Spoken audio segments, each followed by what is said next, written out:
The whole time I've been reviewing mouse and keyboard adapters, I haven't been able to test them out on a Sony console. But, however, this is no longer the case. Recently, I picked up a PS5 to test out the adapters I own. So in today's video, we're going to be testing out the Aimzenix monster on the PS5 console and see how well it works. Normally, I start my YouTube videos off with an unboxing, but if you've seen the original review of this adapter or own it yourself, you don't need an unboxing. So let's hop right into setting this bad boy up on the PS5. Connecting the adapter to the PS5 is completely different from connecting it to an Xbox. For the PS5, your console needs to be plugged into a router, and the monster also has to be plugged into the router as well. Both devices must be on the same internet connection, so one can't be connected to your Wi-Fi while the other one is connected through an Ethernet cable. This could be quite annoying, but if you already have an internet cable running to your console, a simple switch from Amazon can solve this issue. The next step is to go into your console settings, navigate to System, and then go down to the Remote Play and go ahead and turn it on. Now we need to focus on the monster adapter. Plug all your accessories into your monster adapter, like your keyboard and mouse, and then connect it to your console. Next, go to your phone and open the Geek Voice app. If everything is done correctly, the app will automatically detect the adapter. Once the adapter is connected to the app, click on the PS5 in the top right corner and log in with your PSN account through the Geek Voice app. This allows you to access Sony's Remote Play, enabling you to use mouse and keyboard on the PS5. After logging in, you should see a screen asking for a Remote Play code. Go to your PlayStation and click on the linked devices under the Remote Play to get the code. Enter this code into the app. If done correctly, your PS5 controller will turn off and your mouse and keyboard adapter will start working. The adapter will also make a beep indicating that everything is done correctly and the app is connected to your console.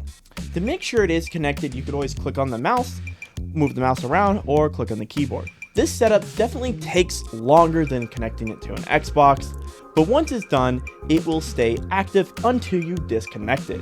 If you turn off your console, it will automatically reconnect to the monster when you turn it back on. That being said, let's test this bad boy out with some games. At the moment, I don't own many PS5 games, so we're gonna stick to mainly free-to-play games, with one exception. That would be Rainbow Six Siege. You can't get a PS5 without owning the best game that ever exists, the complete cancer of Rainbow. I should mention that I won't show you how to work the app in this video. For a deep tutorial of using the app and customizing all your settings, check out my original review of this adapter, and I'll show you how to properly set up your app and control your customization, your recoil, and your sensitivity. We're going to be starting with Rainbow Six Siege. The highlight of using the monster on the PS5 console is that mousetrap cannot detect you using a mouse and keyboard adapter. It is completely undetectable because you're accessing the console through the Remote Play, so it could be perceived as using your phone or PlayStation streaming device. In our case, we're using the monster to play with mouse and keyboard in games that don't support it. While playing Rainbow Six Siege, I haven't noticed any sort of latency. It's been pretty solid. I played some casual games to get the feel for it, and I spent some time adjusting my sensitivity and settings. After a couple of hours, I haven't been detected by mousetrap, so I can say this adapter works very well. I was surprised because normally in the first 4 or 5 casual games, I will get detected by mousetrap on an Xbox if I use my Zim Matrix, but again, the PS5 didn't detect it.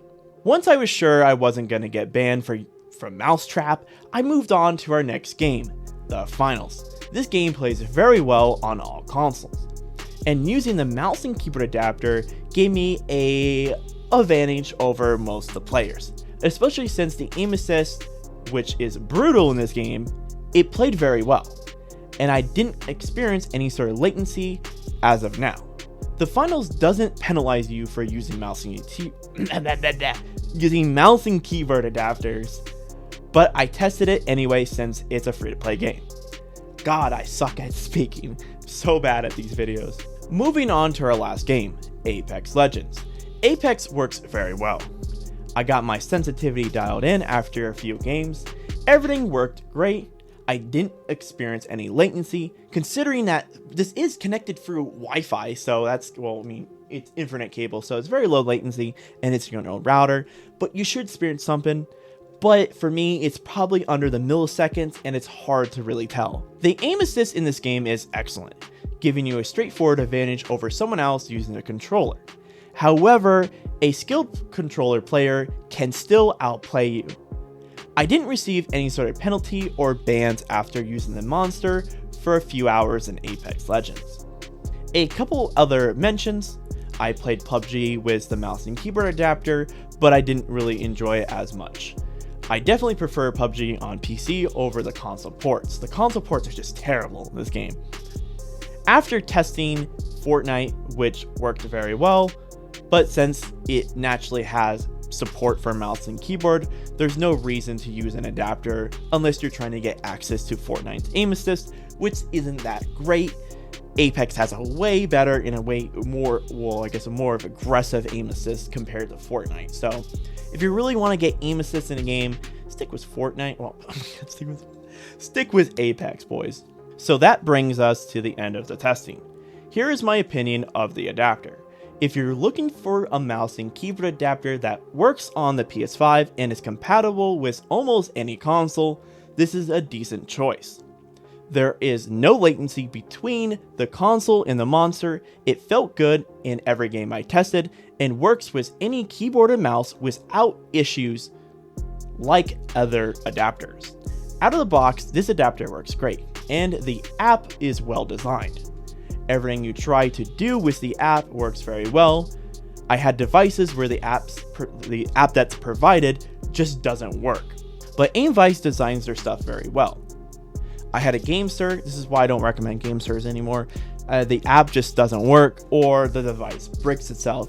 Well, every time I use the monster, it works fine, and the Aimzenix, like their little adapter, it also works pretty good. It's worth noting that using the adapter is considered cheating in many scenarios, but it's rarely penalized. It's in a gray zone since it gives you an advantage over other players, but a good enough player can still beat you regardless. If your primary focus is to bypass mousetrap in Rainbow Six Siege, this is one of the adapters that can do that. It is undetectable by mousetrap or any anti-mouse, anti-keyboard software.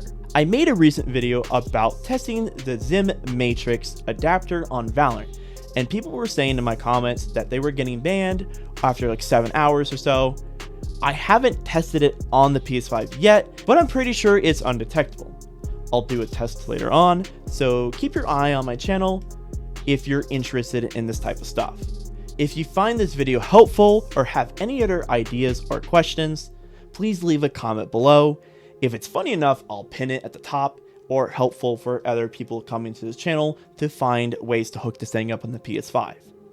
But that's enough for now. You guys have a good one. I'll catch you in the next video. Boy!